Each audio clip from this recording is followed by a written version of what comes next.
friends. Welcome to Flosstube and Variety Show number 80. That's amazing. How can I have made 80 of these videos, plus some galloping horse videos, and a few special editions? Yes, Flosstube and Variety Show number 80. I'm Emilie Williams in Chapel Hill, North Carolina, and today is Friday, May 26th. Yes, May 26th. I have said to so many people, how could the year be nearly half gone? You know, we're three and a half weeks from summer solstice, even, which to me is sort of it is the beginning of summer, and certainly the hot weather starts around that time, but the days get shorter from that time, which is kind of odd that the season and the heat don't line up exactly. But that is how it is. Anyway, there's astronomy, variety show throughout these videos. Flosstube means mostly cross stitch, things having to do with embroidery floss is what that's about. And variety show means something else, and we'll find out what that is in a little while. But cross stitch first. I did work on this a little, maybe 2 nights, perhaps. This is sampler 193 by 2x2 Stitch Art, and it's a pretty big piece, as you can see. I worked just below just at the bottom of this part right over here. So it's coming. I love working on it, and I don't know why I didn't work on it more. Well, we were gone for the weekend is why. But that's coming. It's a 16 count white Aida, and that is DMC 777. So something I did work on a bit this weekend was the Cuckoo sampler. It's called Cuckoo Bird Sampler, yes, by Hand in Heart in Hand. And this particular one I got inspired to do because I saw Brenda and Laura show it on one of their videos a couple months ago, and the little designer's note on the back of the chart says, "For Brenda and Laura, who inspire creativity and connection in our community." And of course it refers to the cuckoo clock that sometimes comments on what they have to talk about. And so here's where I am. I finished up the last couple of letters in there and worked more on the bird. So I have just the bird and cuckoo and the date and the last couple of letters of the alphabet to do, and that will be done. So if I pull it out this week, I'll finish it. But I might not pull it out this week because there's so many things that I want to do. Now, last weekend was the 3rd weekend of the month, and so that has become my Christmas stitching weekend with the hashtag Nativity Sal. And I'm working on this, so is my friend Leslie, the Nativity Scene by Stitchy Princess, which is an Etsy designer from Ukraine, which we got connected to last year. And yeah, you see I'm printing it on scrap paper. I've done that, and I thought, so I was gone all weekend, which is the 3rd weekend is the weekend. But it just so happened that I had a little time Saturday morning before we left, and then I had some time. I took some time on Monday. So I finished this guy, and I did the camel, well, most of the camel, most of the sheep, and started up there. I got a lot more done. Well, I didn't really finish that guy. Now see, it doesn't have eyes or a nose, but starting to take shape. The sheep is supposed to have feet. The camel is supposed to have an eye. So no, I didn't really finish those, but I just kept going, starting on the stable. I think I finished the letters. So now all the letters are in place and most of the doodads down there. But yeah, there's little details still to fit in. But I just did what I felt like. Because as has been famously said by Brenda, of Brenda and the Cereal Starter, but by many others because it's true. Stitch what you love. So here's something I loved stitching on the past couple of days is Mathilde, Hands Across the Sea. This was in the birthday box by Nicola. And this is the France one. To my surprise, even though I felt like I was stitching on this for hours and hours, it doesn't look like I got much done. It's quite large. I mean, much more sizable than I would have thought, but I did a few more letters on well, I finished the lowercase alphabet and I started on that first of the decorative border stitches that's there, and then I did a few more letters on the bold uppercase alphabet. I didn't touch the two more traditional alphabet sections, and then I had just done one direction of the X's across most of this top border, and I just started a little bit of the this next border under it, that simple little 2 by 2. I only did that much in order to place the first letters, just to be sure I was getting them in the right spot. So last night I continued that, and you can't tell that it's much done, but it was some time. This is 20 count, Just the Ticket by Tabby Cat, 20 count Aida, and this is one of the 103 reds that I have. And there will be a blue entering the picture soon.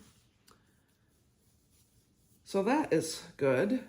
So as you see, there's only one more line of alphabet, which is the lowercase bold alphabet. And then we start getting into these border motifs. But even before, there's some border motifs up here and these two little people.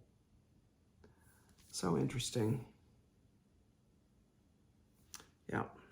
That's been very fun. I spent a lot of time on Emilie Kalwar. This is Hands Across the Sea.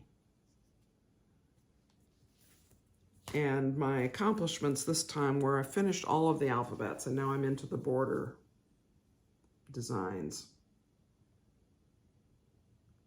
And I'm actually almost halfway in terms of the vertical orientation of the sampler. So I like that. I like that Z. Isn't that elegant?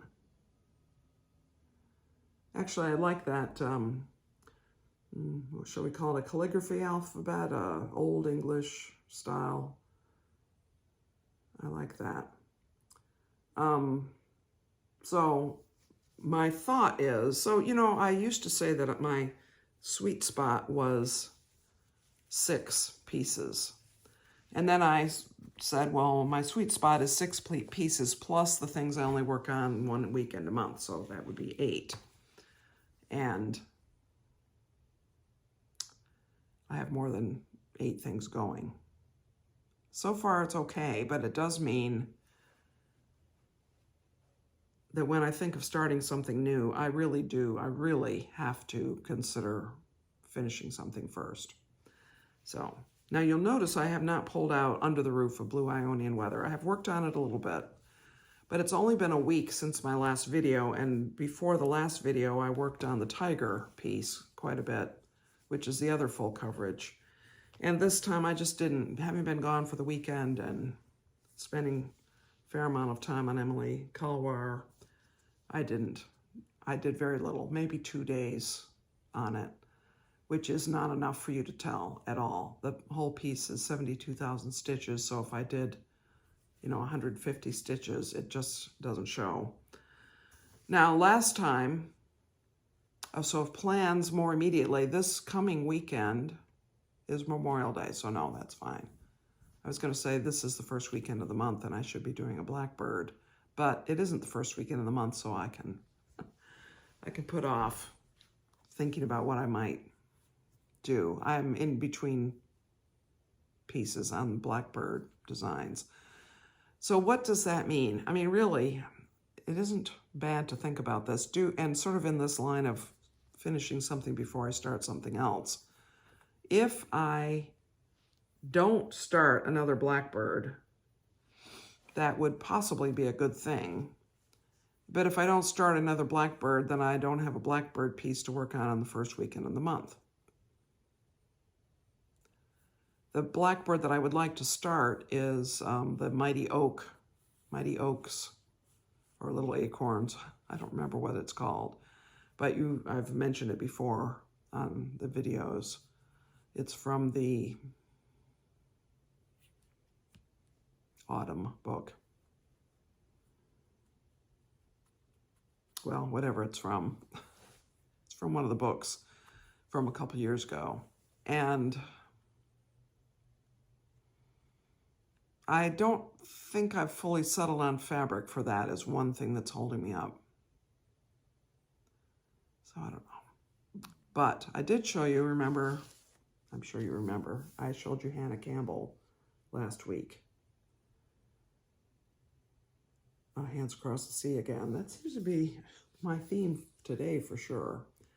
So my question that I was mulling over last week was, what fabric am I going to do? Because I bought the threads, and I found this box, which used to have a wonderful fruitcake in it, to store them in, so they fit perfectly in there.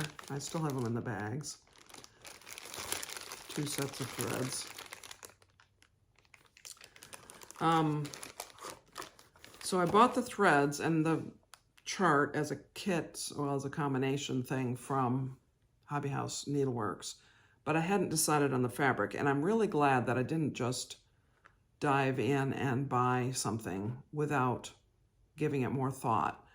So what I did this week is I had a small piece of 36 count linen and a small piece of 40 count linen. And I took some 103 silks and I stitched regular cross stitches on each, as well as one over one. So regular cross stitches using one thread of 103 and 1 over 1 on both of those counts, just to see whether I could do it, whether I enjoyed it, whether I thought I could do, because there's quite a bit of over 1 stitching in this. This whole verse is over 1. This small alphabet right there is over 1. There's a tiny alphabet in there that's over 1, and all of the letters around here are over 1. Plus there's a couple of dozen little tiny birds that are everywhere that are over 1. So it isn't even the case of you get down to a certain point and you can breathe a sigh of relief, there's no more over 1. That is not how that sampler is designed. So anyway, I thought, well, let me try it on 40 count. Well, I could do it. I can do it, but the 103 is too thick to make a full cross over 1 on 40 count, at least for me, to my taste. So I tried a 10 stitch, and that is better, but it's still not, I don't like how the stitch lies on the fabric.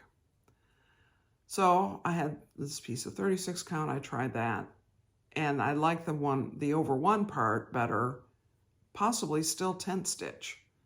Although these letters, these larger letters here in this center cartouche thing there's open. It's not solidly stitched. There's every other stitch in part of them. The birds are solid. But I didn't experiment with this, but I possibly would do full crosses for the every other stitch part of those larger letters. Or I might just do it all, just 1 cross on 36 count. And I was satisfied with how the 103 covered on the 36 count 1 strand. So good. That meant I knew I was looking for 36 count fabric. So I went to Hobby House website and 123 Stitch and Kitten Stitcher's website. Those are 3 places I have bought linen or fabrics before and poked around, and yes, there's a lot of things, a lot of options. I went and looked at Cedar River Linens and Designs, which, by the way, that Cuckoo is done on 20 count Aida in the color Red Cedar from them, which I like. And looked at that, and I thought about the fact that last week I showed a piece of Eureka, which was 18 count Aida by Fox and Rabbit, but they of course dye in all the different counts. So I could have gotten a 36 count Eureka from Hobby House or places that stock the Fox and Rabbit linens. But then I remembered that I had a piece of Fox and Rabbit ballet slippers. Now,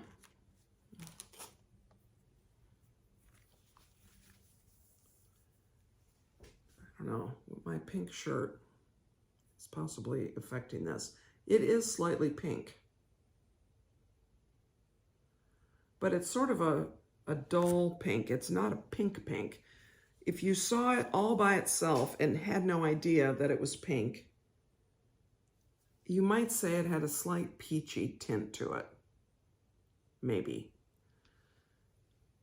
But if I said to you, oh no, that's not peach, that's brownish, you might agree with me because it's not super pink. But I pulled this out and I held up the threads on it, and I was especially concerned about these. I should take them out of the bag. Let me do that.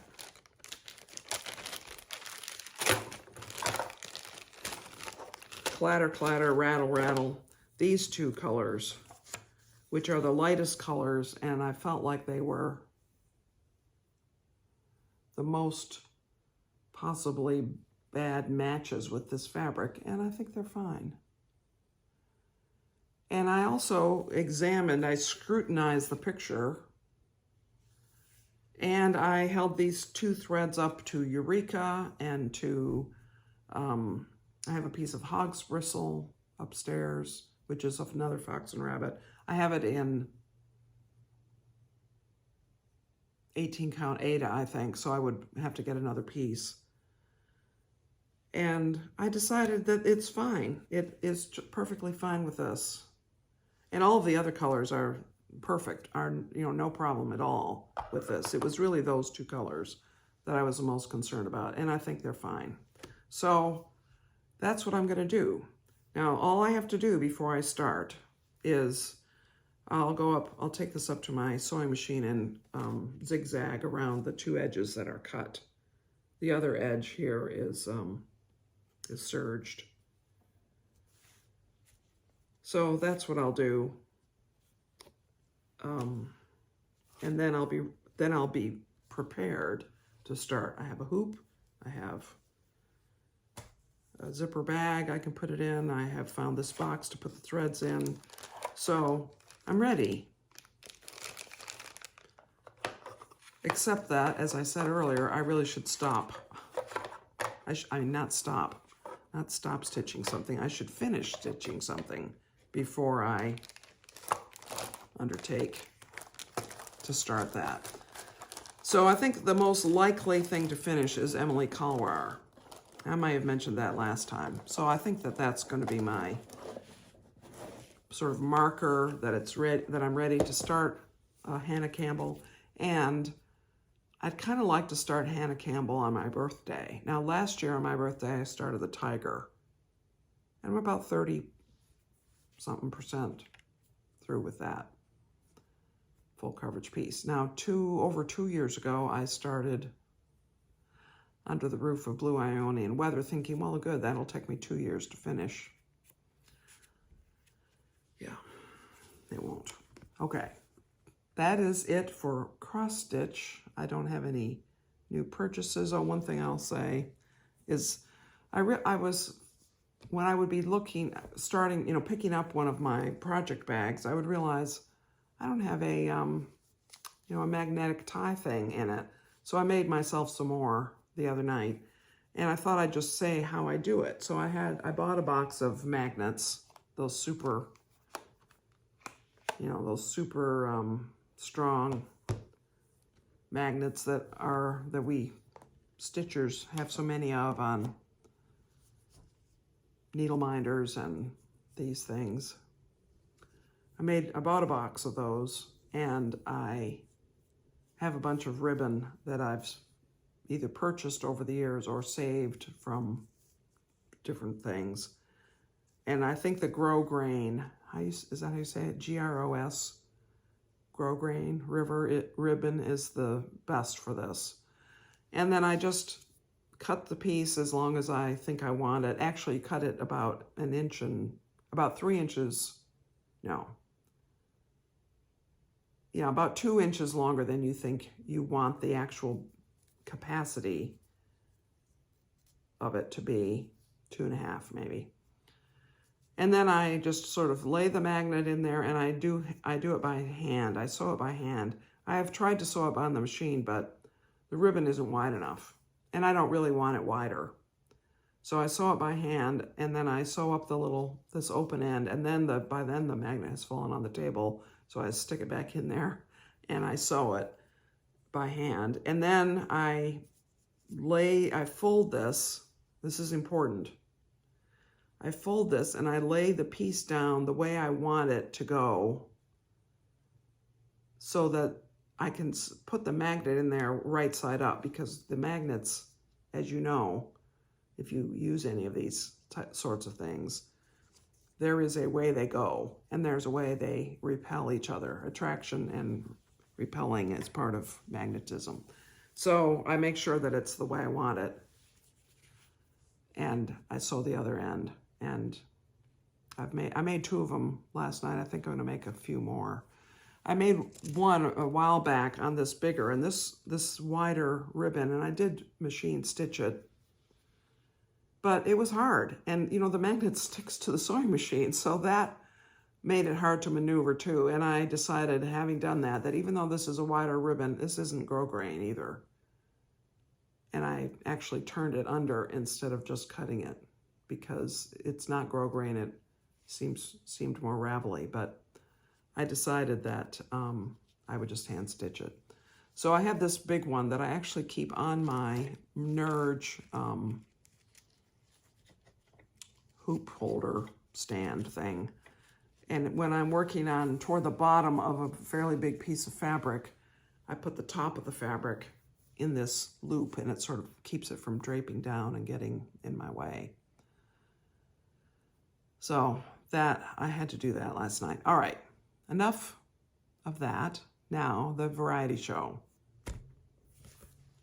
This is a book. Now, a few months ago, my variety show was about books I like to browse through. And I showed a number of interesting books, including the dictionary.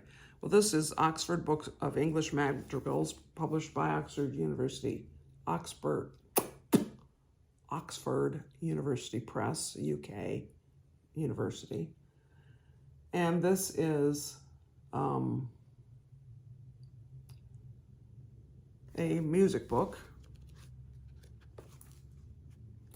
for 3, 4, or 5 part voices for the most part.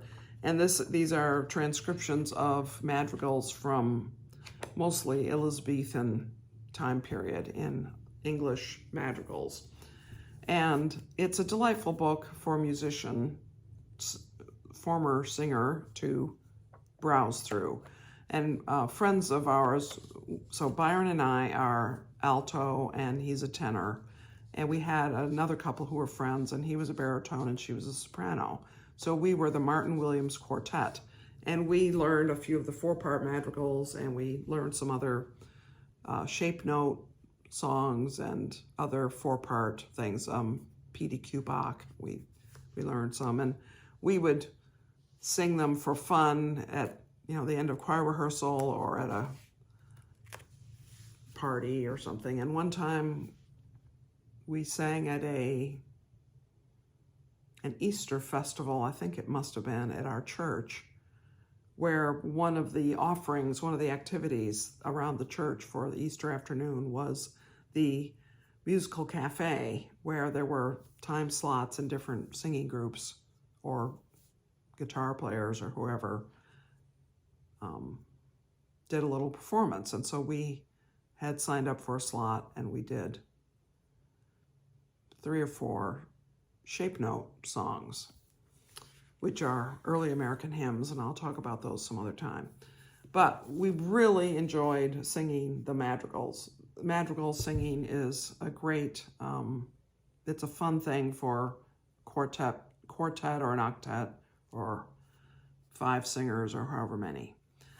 And the way that, I got into it because I'm a musicology student. I was a musicology student, so I was interested, and I was very interested in 15th century, 16th century music. And the Elizabethan madrigals were sort of the height of English madrigals, and just fantastic.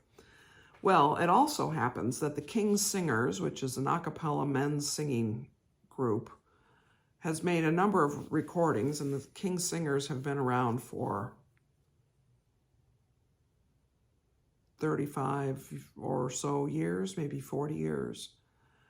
And they originated at King's College in Oxford. No, King's College in Cambridge, I beg your pardon. And a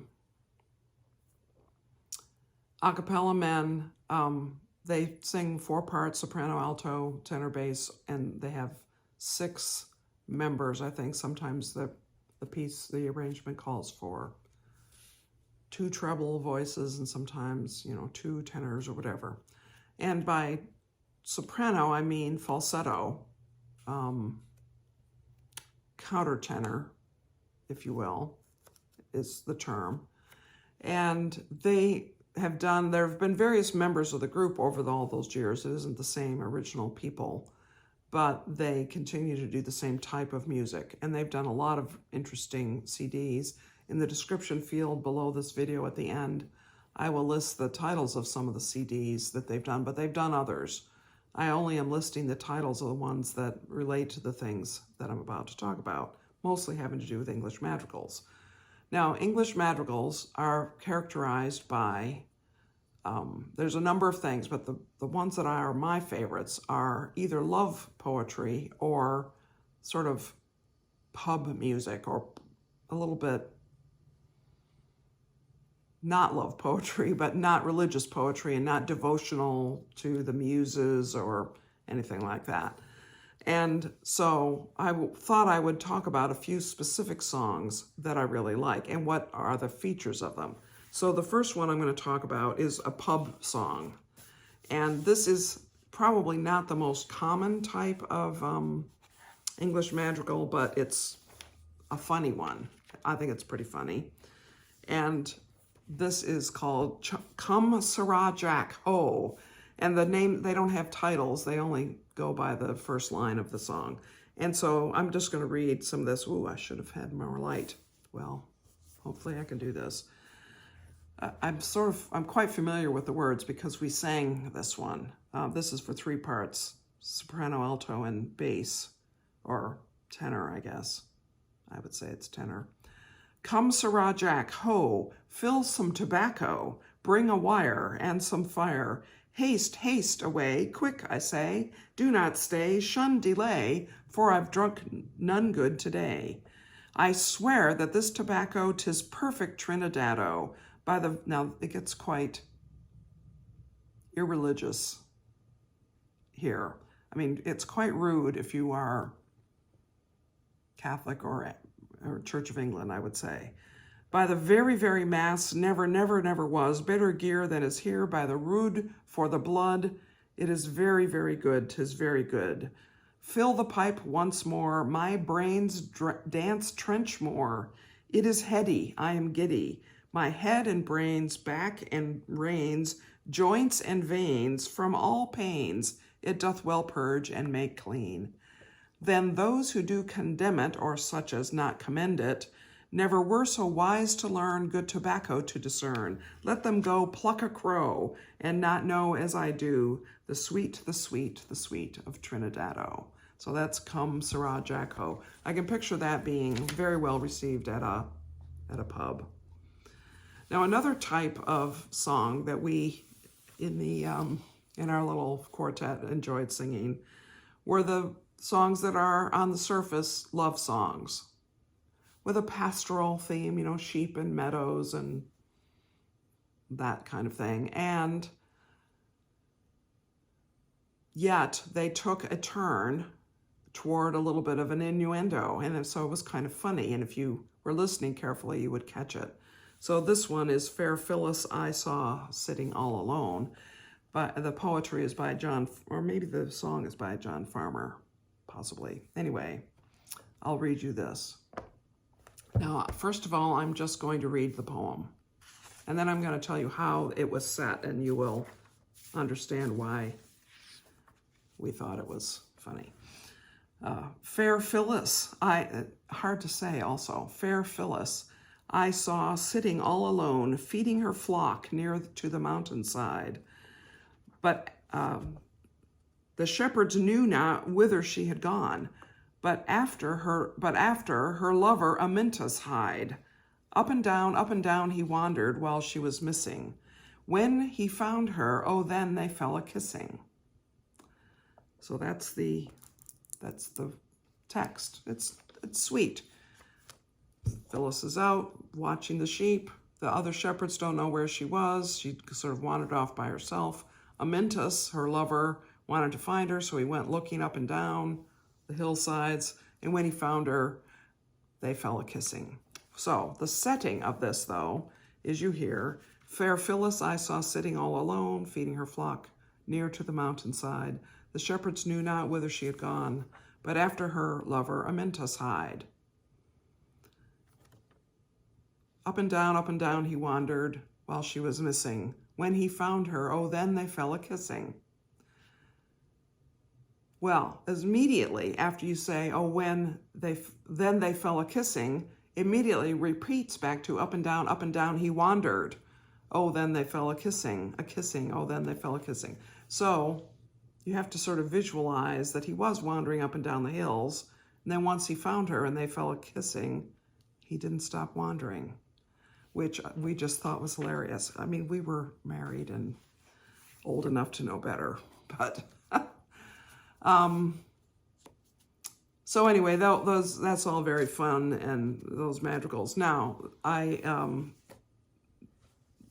another topic of Elizabethan madrigals is death, because death was such a common feature of life. You know, people didn't live as long. Children and parents and brothers and sisters and aunts and uncles died at younger ages and more commonly and in the homes, you know, not hidden away. And so there were metaphors for death, and death was a metaphor for other things a lot. It was just a much more common topic in the Elizabethan time and in most times before ours today than it is. And so I'll end by reading the poem called The Silver Swan, which is a poignant poem.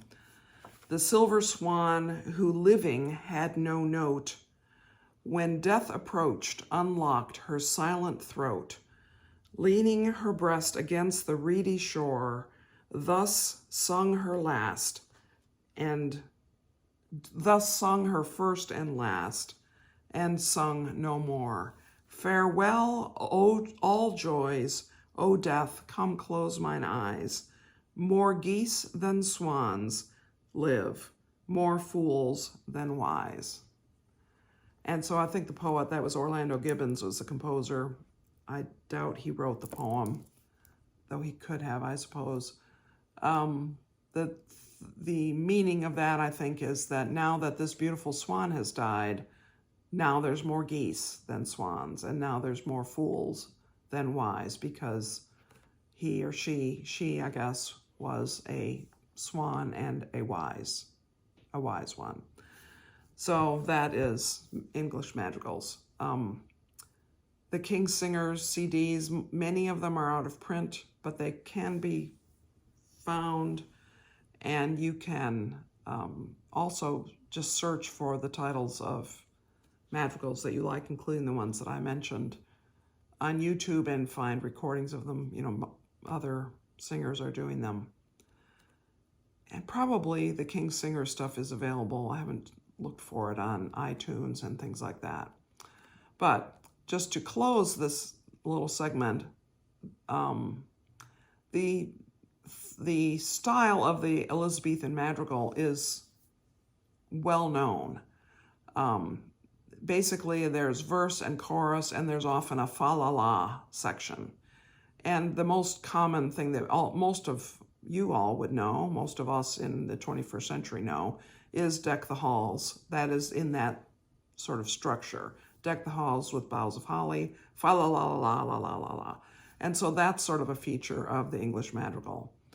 As well as polyphony, you know, the multiple voices, not singing all like this, but singing with the words and music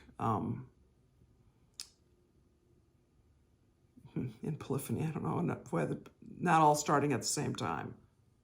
I don't know. If you're familiar with music, you know what polyphony means, and if you're not, then I don't know how to describe it, but you've heard it, I'm sure. So the King Singers, as I mentioned before, also have done a lot of folk music, and they have done they've done a Gilbert and Sullivan album and a Beatles album and an album of sort of variety, popular songs.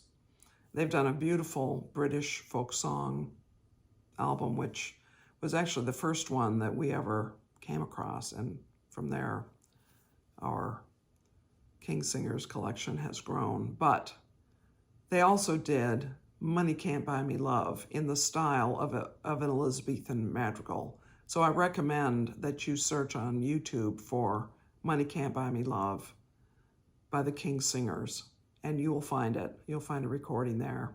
It's very short. It's less than 2 minutes, and it's pretty funny. Not from the standpoint of the words or the music per se, but the style that their arrangement is in. If you are familiar with English madrigals, you will recognize what they did there, and very entertaining. Okay, that's all for this week. I guess that I'm pretty sure, I'm almost certain I'll be back next week. Cindy and I might be recording a galloping horse video in the next couple of days, so that will go up. It's possible that would go up in place of a regular Flosstube. I'm not sure. It might be that I would do a briefer Flosstube, which this is getting to be a long one today. But whatever happens, I hope that you all have a great week. I hope that whatever your plans are for this Memorial Day weekend here in the U.S. are going to be fun, and that you'll have good weather for whatever your grilling plans are. And I hope you have great stitching time, if that's what you're doing, or any other craft. So thanks for joining me this afternoon, and many blessings to you, friends.